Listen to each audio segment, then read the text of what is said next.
Tulong sa mga magsasaka na apektado ng matinding tagtuyot sa Bulalakaw, Oriental Mindoro, siniguro ng Department of Agriculture.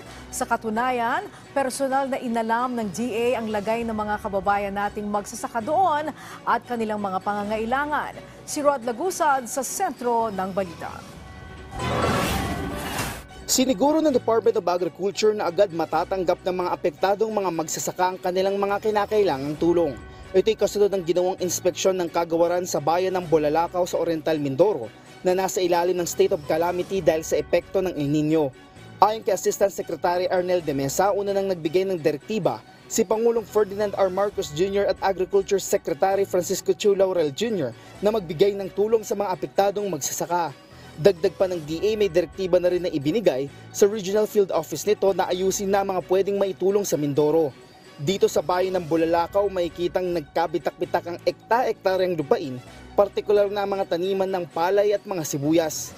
Ngayon ang focus muna yung Bulalakaw pero buong probinsya ng Oriental Mindoro, actually the whole island kasama na Occidental Mindoro ay nabigyan na ng utos yung ating regional director dito sa Regional Field Office sa Mimaropa. Nakipag-coordinate na rin kami sa DSWD, mamamahagi na sila ngayon ng food packs para doon sa mga apektadong pamilya.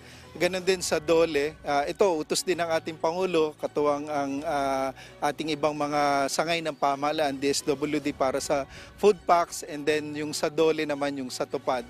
Ayon kay Asik de Mesa, higit 1,300 hectares na ang apektado dito sa isla ng Mindoro.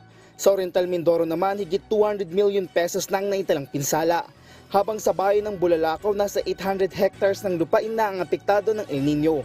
Sa pakikipagdialogo sa mga magsasaka sa lugar, kasama ni Asik de Mesa si Undersecretary Jerome Oliveros.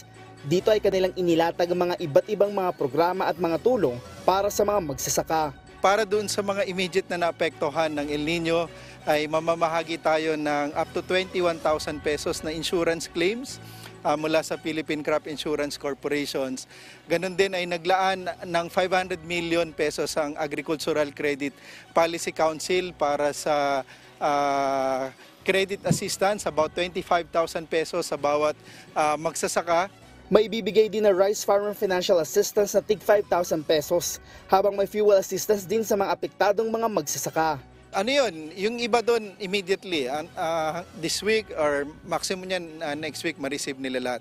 Kasama na namin yung iba't ibang ahensya, ECPC, PCIC, doon sa nangyaring consultation kanina. Kung saan kasama din ng National Irrigation Administration at kasama sa napag-usapan dito ay ang pagkakaroon ng long-term irrigation project. Ito ang pagkakaroon ng dam sa tulo ng Taguray River para mabigyan ng supply ng tubig papunta sa Bulalakaw, Oriental Mindoro mula sa Occidental Mindoro.